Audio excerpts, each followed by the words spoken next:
Stella Montesines.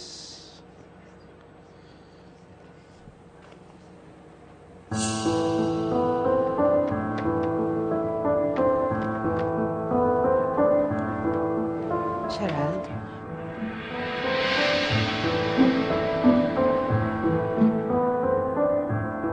Ay, ma'am. Ako po si Gerald. Kaya po ako ang pumunta dito kasi nagtataka ako kung bakit yung binayaran yung lupa, hinuhulugan ko. Baka po kasi nagkamali lang kayo. Hindi ako nagkamali. Talagang binili ko yon para sa'yo. Oh, binili niyo para sa akin.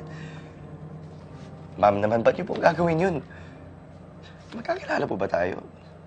Ma'am, malaking halaga ang 1,000,000, ha?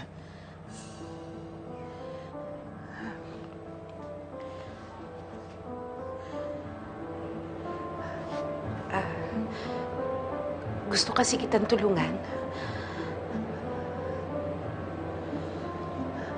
Para saan? Gerald?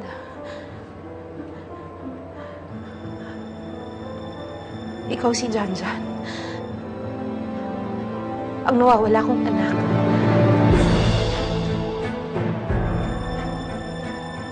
Ako ang totoo mong ina.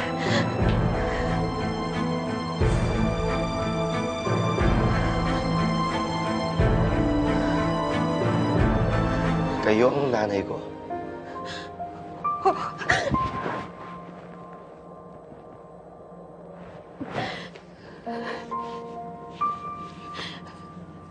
Sorry po, pero... Pasensya ka na. Nayakap kita, hindi ko lang talaga kasi mapigilan ang sarili ko dahil talagang sabik na kasi ako sa'yo, anak. Hindi lang ako makapaniwala na makakaharap ko pa kayo.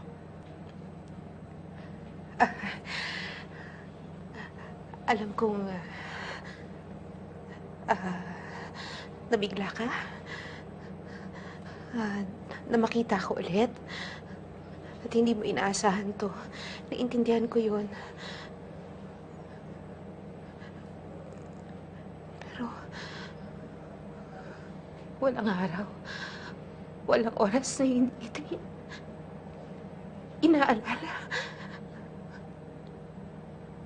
Lagi kitang iniisip.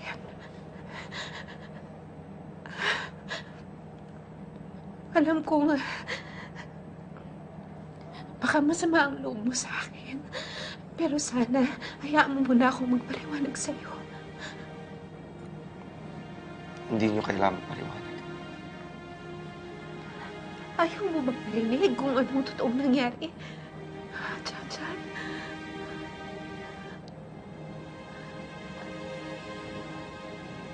Hindi na ako kailangan. Nagpapasalamat na lang ako na naging maayos ang buhay ko. Napalaki naman ako ng tama ng mga kinikilala kong mga magulang. Sa totoo nga minahal nila ako na higit pa sa tunay nilang anak.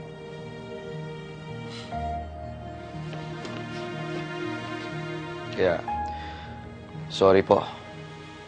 Pero hindi ko matatanggap to. Yung pera niyo, ibabalik ko na lang ho sa inyo. Kaya ko naman siya hulug-hulugan. May trabaho naman ako kahit papaano. Salamat ho.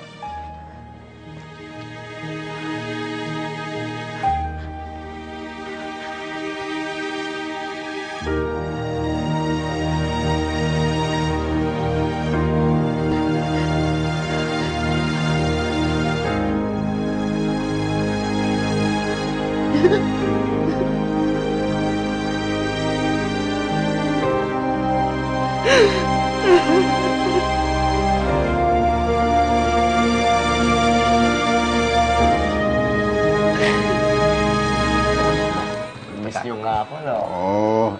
Dami naman. Hoy, anak, sangayon ako ito sinabi ni Angela.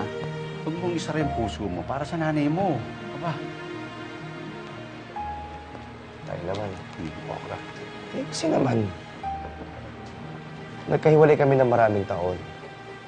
Tapos ibang tao ang kinamulatan kong magulang. Tapos darating siya sa buhay ko at pera gagamitin niya para magkaharap kami. Parang, wow naman, di ba? Ikaw naman, huwag mo kagad siya husgahan. Malinis naman siguro yung intensyon niya para sa'yo, di ba? Ewan ko ba, Tay? Hindi ko talaga alam magiging reaction ko nun eh. Talaga nabigla lang ako. Alam mo, anak, hindi pa naman huli ang lahat eh, alam mo. Para makilala mo yung tunay mong nanay. Tsaka huwag mo sana ipagkait sa kanya sa sarili mo yung mga nalalabi niyong panahon. Pabayaan mo mapadama niya sa yung pagmamahal ang tunay ng ina. Hindi natin alam ang buhay, ikaw rin.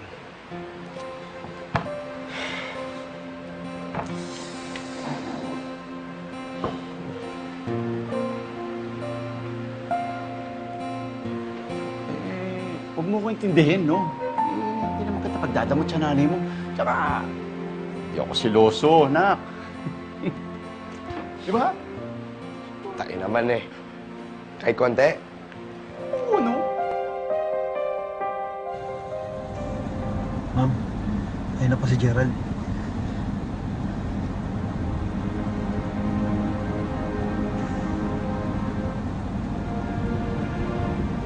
Ma'am, bakit di niyo po siya lapitan? Hayaan mo na. Dito na lang tayo. Ang tagal na natin dito, tapos tatanawin niyo lang.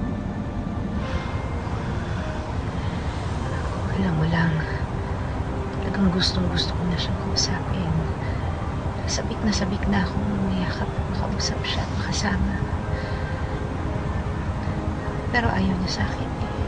Bakit naman po? Baka dapat malaman niya ang totoong nangyari sa inyo. Hindi ko alam kung pakikinggan pa niya ako, Lita. Naku ma'am, kapag hindi niyo sinabi sa kanya, lagi na lang tayong ganito.